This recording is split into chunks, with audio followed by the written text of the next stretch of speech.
Ladies and gentlemen, Good evening. are you ready? Okay, here we go. You're listening to the Deal Room Podcast. Join us as we bring you the inside scoop on business sales and acquisitions. Get across trends in the area and hear the industry's best recount their real-life tips, traps, and experiences. Now, here's your host, Joanna Oakey. Hi, it's Joanna Oakey here, and welcome back to the Deal Room Podcast, a podcast proudly brought to you by our commercial legal practice, Aspect Legal. Now, today we have another captivating episode of our State of the Market series. We're about to dive deep into the pulse of various industries, from manufacturing to medical, dental, and many more. Now, why is understanding the state of the market so crucial? Simple. Understanding the state of the market is the key to unlocking endless opportunities for growth, gaining valuable insights into the competitive landscape, deciphering consumer buying patterns, and, most importantly, formulating effective risk management strategies. So, whether you're a budding entrepreneur or business owner seeking your next big break, or a seasoned business owner determined to stay ahead of the game, this series is your compass, guiding you through the ever-changing tides of the market. Now, get ready to decode the trends and gain a strategic advantage that will propel your business to new heights. And stay tuned as we dive into another State of the Market episode. Here we go. Sally, I just want to say a huge thank you for coming on to the podcast today. Always a pleasure. Thank you for inviting me. The pleasure is all mine, Sally. The pleasure is all mine. So we're talking about the state of the market. Obviously, this is your world, GP land. What is the state of the market at the moment in medical practice sales? To be honest, Joanna, I've never been busier. I've been doing this 9 years now. I've had to put on a full-time assistant. This week I started working at 8:30 in the morning. It finished at 10. So there's so much happening. I've got 8 businesses going to contract, hopefully within the next 4 weeks. 4 weeks today. I think we finished this financial year. Every day I have business owners calling me, Sally, can you sell? Can you help me sell? What's the state of the market? So there is a lot of interest in selling and buying practices at the moment. Thankfully, with the budget, there's been a bit of an olive leaf has been handed out to GP clinic owners with regards to the increased incentives that they'll get with their WIPs and the increased money that they can charge to some of the disadvantaged patients that they are treating through bulk billing. So there are a couple of wins that we have been able to see as a result of the budget, which is great because it is a difficult playing field at the moment. After COVID, a lot of doctors went home to look after their families. They didn't come back. So we're really under-doctored at the moment. We had, with COVID, people realised they didn't have to commute and work in the city and pay huge mortgages and lots of rent. So we saw a lot of tree changes and sea changes. So a lot of people have left Melbourne and Sydney and moved up to southeast Queensland. So we're seeing vacancies and I guess teething problems with clinics where we've never had problems before attracting doctors, because Melbourne and Sydney are always number 1 and number 2 destinations for doctor families to go to, but we've now had a lot of people leave. So it's a changing marketplace. Going back, I mean, there was so much in that. Where do we even start with going back through all of that information, Sally? But one of your comments, budget, some changes, obviously, for our medical practices coming out of the budget. You know, I've heard some interesting feedback. You know, some of those elements are a bit of a double-edged sword because, some of those issues around the bulk billing side and, but what is the impact on values of medical practices? Have we seen any impact at all, or is it not having any impact at the moment, but we think it might in the future? Well, it's likely to make clinics more profitable. End of the day, every dollar that hits the bottom line in profit becomes 3 to 3.5 to 4 come sale time. So it is an exciting period for practice owners to be entering. But as you know, banks don't sell on potential. It's really hard to get a solid business plan that will indicate to banks that they should be lending more than what the last 3 years values the practice at. So it's going to take a while for the changes of the budget that are coming through now in 4 weeks' time to really make any significant difference when it comes to sale time because of the 3-year lag time. So banks like to see 3 years of numbers, but the last 3 years are going to be with the lower Medicare rebates, and then it's going to take us till 2026 to really show the effect of this when it comes to getting a higher lending amount from the banks to finance the acquisitions of the medical centres. But we can always assess over 1 year and 2 year and 3 year. And, market will pay what market pays. And a lot of the people that are buying clinics are practitioners. They know the changes are there. They know that it's going to become increasingly profitable, especially under their leadership. A lot of young people are buying practices. They've got a lot of energy. What we're also seeing is the generational change and the tsunami of baby boomers. So there's a lot of old, broken, semi-retired, slower doctors that potentially weren't billing to their capacity that they were when they were younger.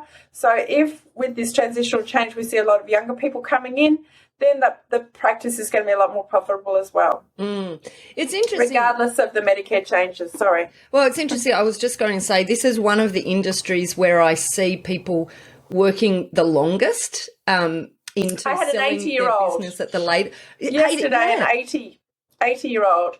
And another broker rang me. This is a doctor in regional Queensland. He's 80. He's still got 3 registrars under him. And we need to try and help him transition into retirement. Otherwise, he's not going to have much retirement left to enjoy. Well, and that's the story again and again in this industry. And I think, sometimes it's fueled by the fact that there is a love of the industry. There is a love of the practice of being a doctor. I think, and, I've got friends in the industry and they talk about, they can't imagine not or that whole concept of retirement where, we know many business owners in other industries have perhaps less passion for what they're doing and, see that exit piece as a financial decision more than a passion choice. So I guess we've got that environment that is a little bit different in this industry as opposed to many. But I do think it's important for our listeners who are medical practice owners just to also bear in mind that there can be a financial cost of not selling at the peak of your practice. And maybe there's other ways to look at how you can continue to practice without taking the financial hit of missing that sort of that optimum, that peak performance period for sale. What's your thoughts on all of that? I did have a doctor's wife tell me once, she told her husband that he has to sell when his business is the most profitable, and it's probably the hardest thing to do because you don't want to. You've spent a lot of years building it up and creating that wave of success. The last thing you want to do is to not be able to ride that wave into shore and just have to go, see you later business. And then with trade restraints, etc., you might not want to relocate somewhere else and start another clinic, or maybe you don't have the energy to start again from scratch. So there are a lot of pros to sending when it's at its peak, but if you are in a regional area, your kids have grown up, moved away, you're settled there, that's your life. So the other option is to think about, if you are an accredited training clinic and a supervisor, think about selling to your registrars, people that know the business, that know the family, that know the region that you're working in. There's always, as with this doctor, younger people coming through, but are they only coming through to tick a box and then they have to move on if they're GPT 1 or 2 after 6 months, or if they're 3 or 4 after 12 months? And ideally, you keep your 4th year registrar in the practice and then have a discussion about them either becoming an associate or a 50% owner or 100% owner or a payout over time or something. But it's very difficult to become entrenched at 80 and then think about having to sell your practice. So some doctors also, they work so hard, they've worked 10 years doing their education, they work really hard through their 40s and their 50s and their 60s, and then they don't have a life outside medicine. So they still have to continue their CPD points. This year, our doctors have to do 50 additional hours each year to maintain their registration and their CPD points, which is a lot, for saying a lot of them are working already full-time hours. If they're practice owners, they're working again on top of that, lots of hours to keep their practice running. So just even maintaining your registration is just, it's tough. And then you have accreditations every 3 years. Again, to go through that, I've got a doctor whose practice manager is doing accreditation at the moment, and he's doing a major project in terms of research. So for him now to give me time for due diligence, which he's just out of time, literally. So the accountant, thankfully, is able to step in. But a lot of doctors don't have the time or the desire to step away from practice, and they think that being in their practice is all about treating the patients and making the money, but they don't then learn to play bridge. They don't have a gardening passion. They don't take time out to play golf. So I've had many doctors say to me, Sally, what am I going to do when I retire? There's only so many times you can head to the golf course, you know. So it's all about transitioning over time as well, retiring over time. So start taking half a day off a week, then maybe 2 afternoons off a week, and then maybe 2 afternoons and a morning, and then gradually transition over time. Let the younger people come in and take over your patients. Some of the clinics that I've sold, they have a culture within their workplace. They have shared caring. So if patients come in and they usually want to see Dr. Joanna Oakey and she's not there today, then they might say, well, you know, can I see someone else in the practice? But because all the patient files are available to everybody, they offer shared caring, which means you can start stepping out and learning to live outside work and start taking up interests that you might have put on the shelf for 40 years. And you might suddenly remember, oh, I really liked building cars or whatever it is. So go back and find a hobby. Yeah, love it, love it, love it. Okay, and so you also mentioned at the beginning this move, this sort of sea change, tree change. What impact, if any, is that having on values of medical practices? So presumably it's all supply and demand. So you would expect that then would see higher prices in areas that used to be less popular than are now. But maybe if you can run through with us, you know, what you're seeing in terms of popularity and pricing. Sure. So I've got some really large businesses coming to contract at the moment. This month we should see a few of the big ones drop, which is great, but they are in regional locations. So people now, if they're thinking I can sell up in Sydney, I don't need to be here. So they're selling up maybe $4 million worth of property, and they're going up the coast and they can buy a fabulous beachfront property for just over $1 million. They've still got all this money in their banks, so that they're thinking, well, what can I do with that? Do I need to go to the bank for a loan? No, I'll just buy another business with the cash that I've got. So I'm not, full disclaimer, I'm not registered to give any tax advice, so have a conversation with your accountant about this, everybody.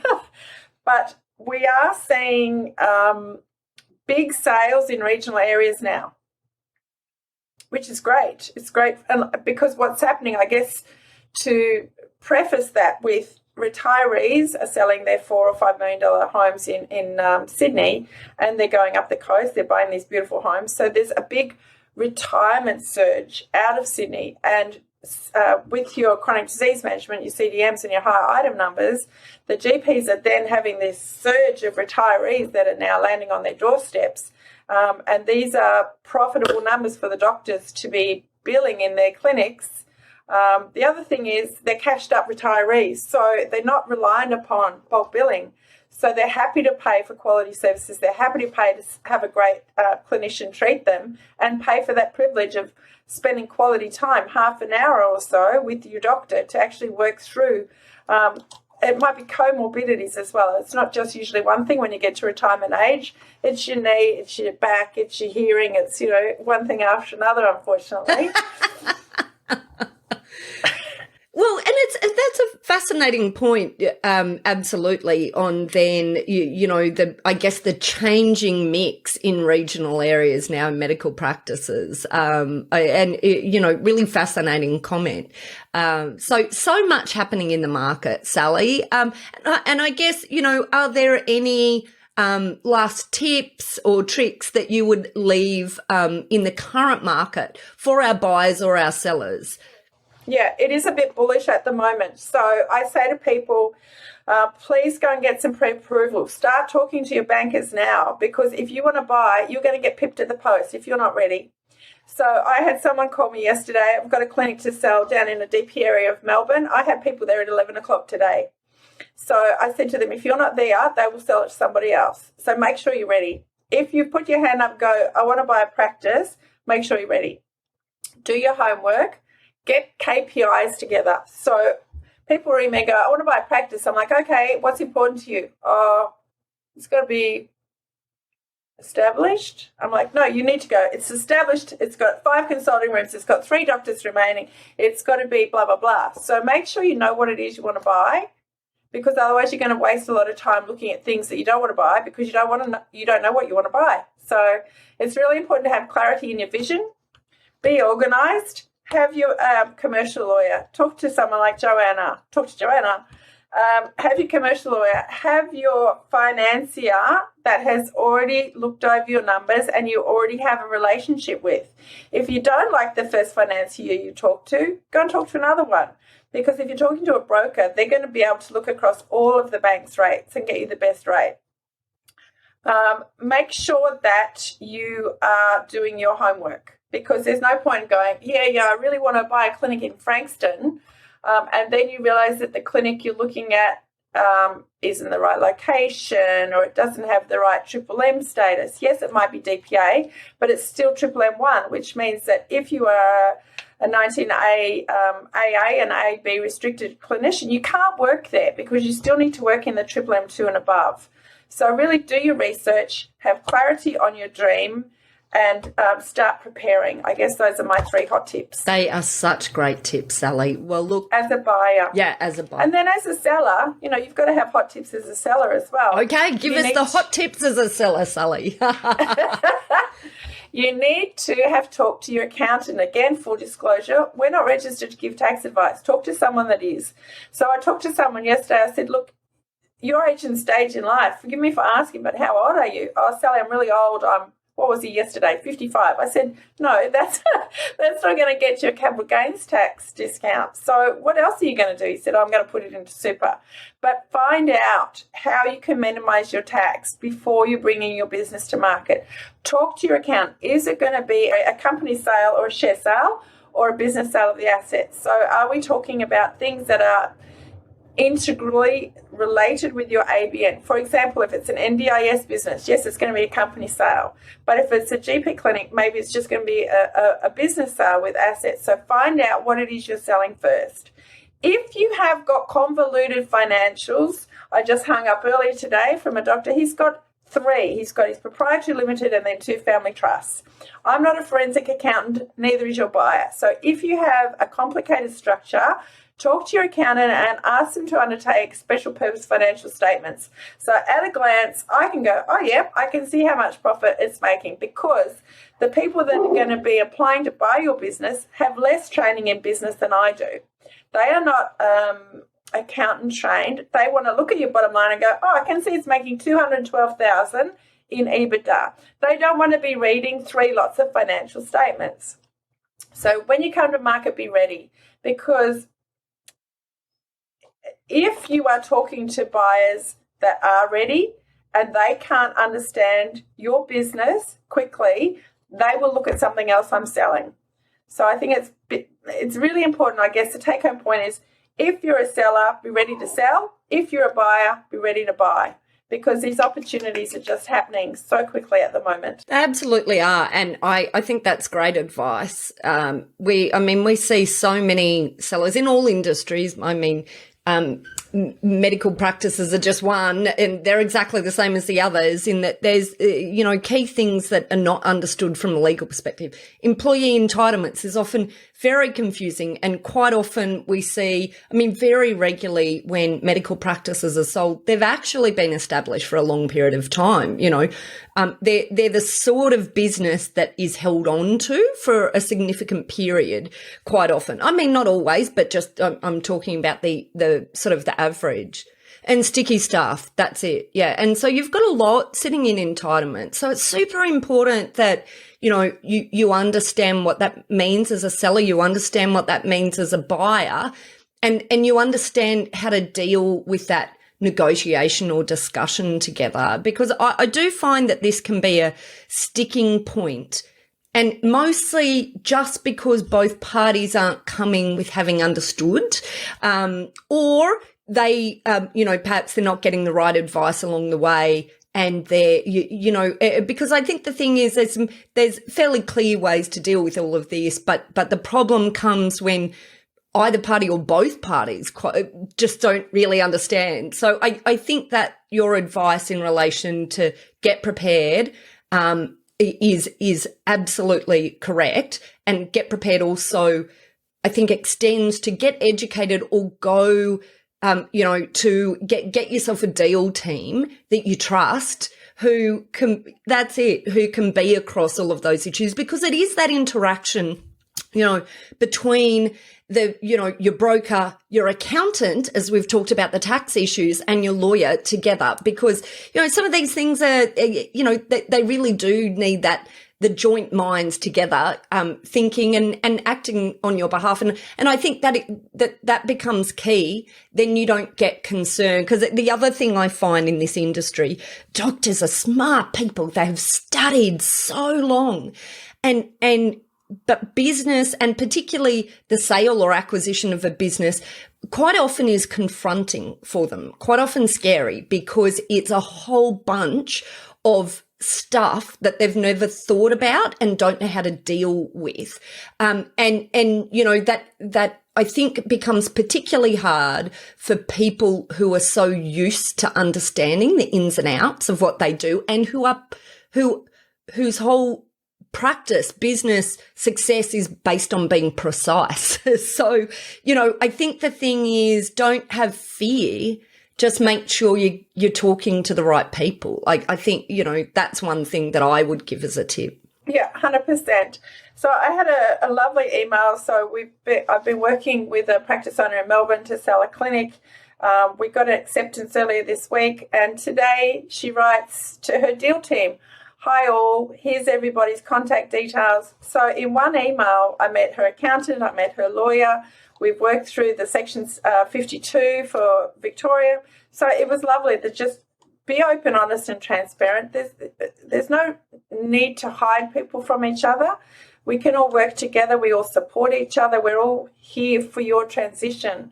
So absolutely important to have a great deal team, have a fantastic accountant you trust, have a lawyer you can talk to. And I always say to people, when you're engaging a commercial lawyer, we're not engaging a family lawyer, family court. We're not engaging a criminal lawyer, because they're always in court. They're either preparing for court, they're in court, or they're debriefing after court. So only ever use a commercial lawyer, but bring 3 commercial lawyers. Talk to somebody. Talk to each of them. What are their fees? What is their capacity to take on new work at the moment? And find a lawyer that you like. Find a lawyer that you can have a conversation with. Not somebody who's perhaps got the God complex, not the most high-paid lawyer in the land, because they probably are not going to want to settle. So talk to everyone. If you're not happy, let me know, because I have got so many connections with lawyers. I've got so many connections with great medical accountants. And if you need help, I'm here for the transaction.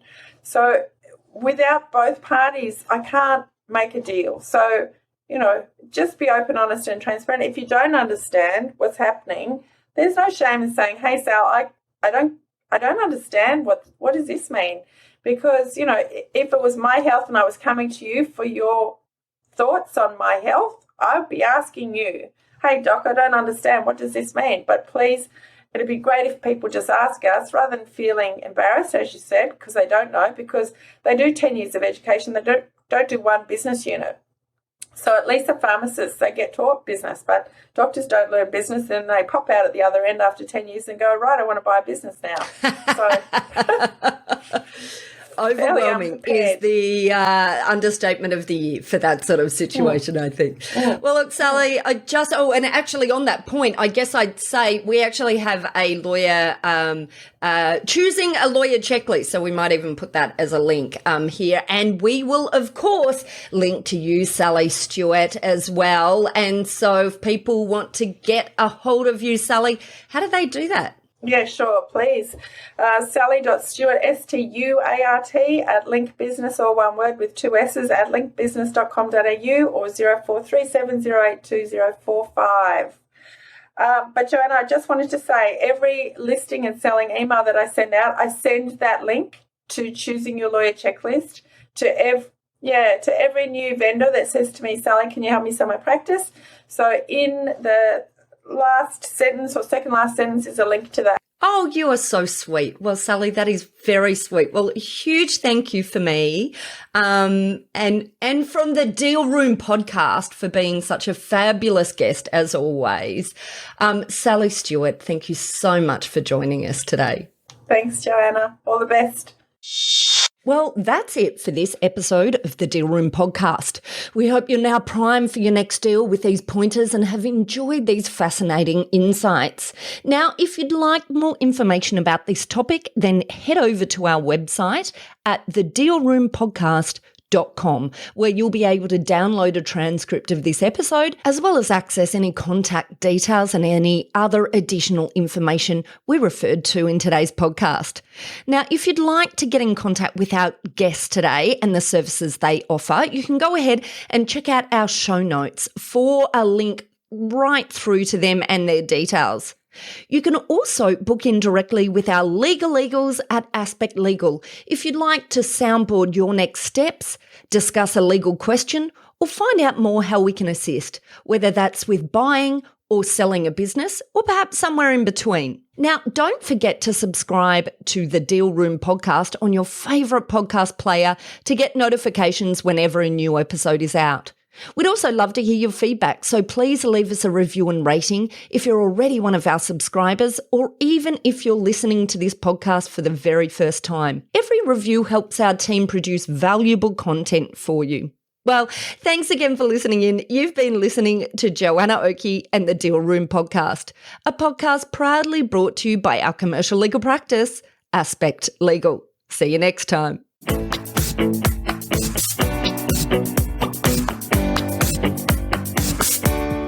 Aspect Legal has a number of great services that help businesses prepare for a sale or acquisition, to help them prepare in advance and to get transaction ready. We've also got a range of services to help guide businesses through the sale and acquisitions process. We work with clients both big and small and have different types of services depending on size and complexity. We provide a free consultation to discuss your proposed sale or acquisition. So see our show notes on how to book a time to speak with us, or head over to our website at aspectlegal.com.au. Ladies and gentlemen. That will conclude this evening's entertainment. Thanks for listening to the Deal Room podcast. To find out more about this episode and other episodes in the series, check out the show notes or head over to our website at thedealroompodcast.com.au.